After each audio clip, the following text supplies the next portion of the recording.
So Choutuppal municipality జరుగుతున్న ప్రచారానికి సదాకేశవరెడ్డి గారు భారతీయ జనతా పార్టీ మరి రాజగోపాల్ రెడ్డి తరఫున ప్రచారం నిర్వహిస్తున్నారు. వారిని తెలుసుకుని చెప్పండి, ఎలా ఉంది ప్రచారం? సార్ చాలా బాగుంది. రాజగోపాల్ రెడ్డి గారికి ఈ మున్గోడు గ్రామానికి జరిగిన అన్యాయం ఏదైతుందో రాజగోపాల్ రెడ్డి గారు ప్రజల ముందుకు తీసుకొచ్చాడు.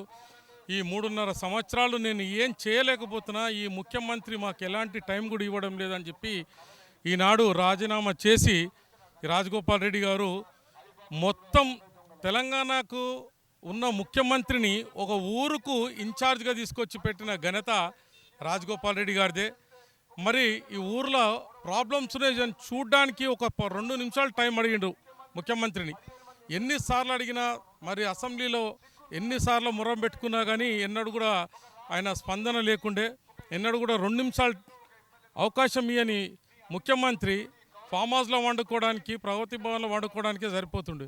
అసుంటిది రాజీనామా చేసిన మునుగోడు గ్రామానికి రాజీనామా చేసిన తెల్లారి నుంచే మరి ఈనాడు మంత్రులు కానీ ఎమ్మెల్యేలు కానీ సుమారు 100 మందికి పైన ప్రతి ఒక్కొక్క ఊరుకు 800 మందికి ఒక ఎమ్మెల్యే తరఫున ఒక చైర్మన్లు తరఫున ఉండి వాళ్ళందరూ కూడా ఇంటింటికి పోయి బతిలాడుకునే పరిస్థితికి వచ్చింది. మరి రాజగోపాల్ రెడ్డి గారు వాళ్ళు రాజీనామా చేసినందుకు ఉన్న వ్యవస్థ మొత్తం తెలంగాణ రాష్ట్రంలో ఉన్న మొత్తం రాష్ట్రం నడిపించే వ్యవస్థ కాస్త ఒకటే ఎమ్మెల్యే కాన్స్టిట్యున్సీకి వచ్చి చేస్తుందంటే రాజగోపాల్ రెడ్డి గారిదే గొప్పతనం ఇది. ఈనాడు రాజగోపాల్ రెడ్డి గారు 100% ప్రజలలో గెలిచిన నాయకుడు. ఎందుకంటే రాజగోపాల్ రెడ్డి గారు ఒక్క ఎమ్మెల్యే ఉండి ఇక్కడ చేసినాడు.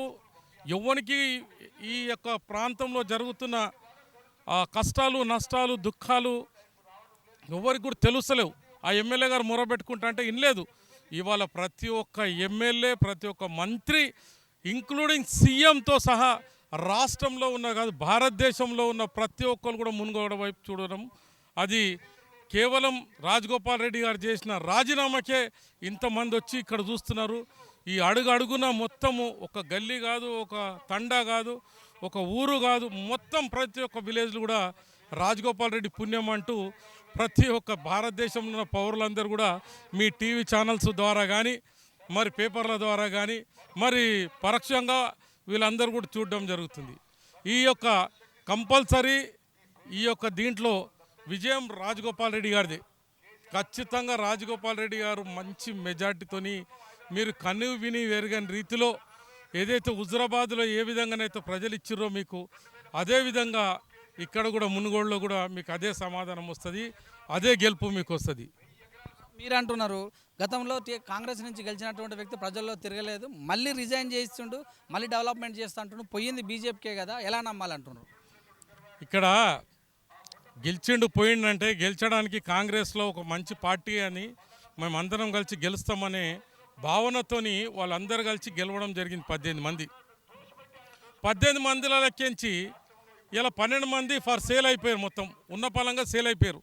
అదే 18 మంది కనుక ఉంటే ఈనాడు రాజగోపాల్ రెడ్డి అసంటోడు ఏకైక కాకపోతుండే కదా. కాంగ్రెస్ ప్రభుత్వం పెద్ద పార్టీ ఉంటుంది, పెద్దగా ఉంటుంది కాబట్టి మేము అందరం నలుగురం గెలుస్తాము, మాట్లాడడానికి మాకు అపోజిషన్ అవకాశాలు ఉంటాయి కాబట్టి మేము కొట్లాడగలుగుతాము, మేము మా ప్రజలకు న్యాయం చేస్తామని చెప్పి వాళ్ళు అనుకున్నారు. తీరా వచ్చే వరకు కేసీఆర్ చేతిలో ఈ సంతలో గొర్రెలు కొనుక్కొని తీసుకొని పెట్టినప్పుడు వీళ్ళకేం గుర్తు?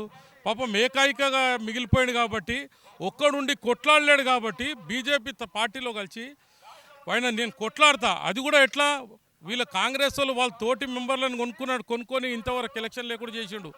కానీ ఎవరైతే టీఆర్ఎస్ ప్రభుత్వంలోకి పార్టీలకేంచో కానీ కాంగ్రెస్ ప్రభుత్వంలోకి వచ్చిన వాళ్ళు కానీ బయటకు వచ్చి బాజాప్తగా రాజీనామా చేసి ప్రజల ముందు తీసుకుపోయి వాళ్ళ బాధలు, సాధకాలు, బాధకాలు, వాళ్ళు చేస్తున్న ప్రాబ్లమ్స్ ఏవో ప్రజలకు ఓపెన్గా ముంగడ పెట్టి గెలిచొచ్చిన వాళ్ళు నాయకులు, వాళ్ళు మొగోళ్ళు తీసుకుపోయి గమ్మున తీసుకుపోయి 12 మంది 20 మంది ఎంతమంది వస్తే అంతమందిని దొడ్లో కొట్టుకోడు.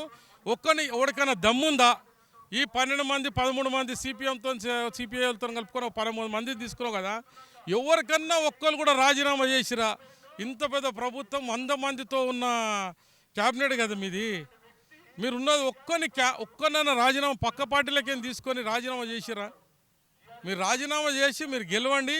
ఎస్, మీరు కూడా మొగోళ్ళే అంటారు. మునుగోడుకు మొగోడు రాజగోపాల్ రెడ్డి ఏవేవో చెప్తున్నారు, కాంట్రాక్టర్లు అంటున్నావు, అదే అంటున్నావు. నువ్వు సొంతగా ఈ టెండరింగ్ కాకుండా ఇష్టానుసారంగా కాంట్రాక్టులు పెట్టుకొని 4 లక్షల కోట్లు నేను ఆంధ్ర పాలకులకు ఇయ్యనంటూ ఆంధ్ర పాలకులకే ఇచ్చి నువ్వు నడిపిస్తున్న వ్యవస్థ ఏంది సారు? ఇది రాజగోపాల్ రెడ్డి 18,000 కోట్లకు వచ్చింది అంటున్నావు. ఇది రాబోయే 5 ఏళ్ళ కాంట్రాక్టు.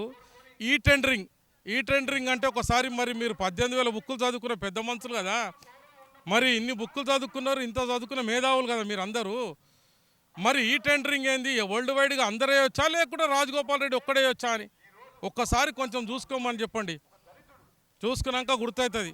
మొగతనం ఉన్న మొగోడు రాజగోపాల్ రెడ్డి. 100 మంది వచ్చి మీరు కొట్లాడినా ఎవడేం చేసినా మా పెద్ద మనిషి చెప్తుండే సింహం సింగల్గా వస్తుందని చెప్పి, ఏమో వస్తాయంట గుంపులు. అవి ఏంటివో ఒకసారి మీరే ఆలోచించుకోరండి.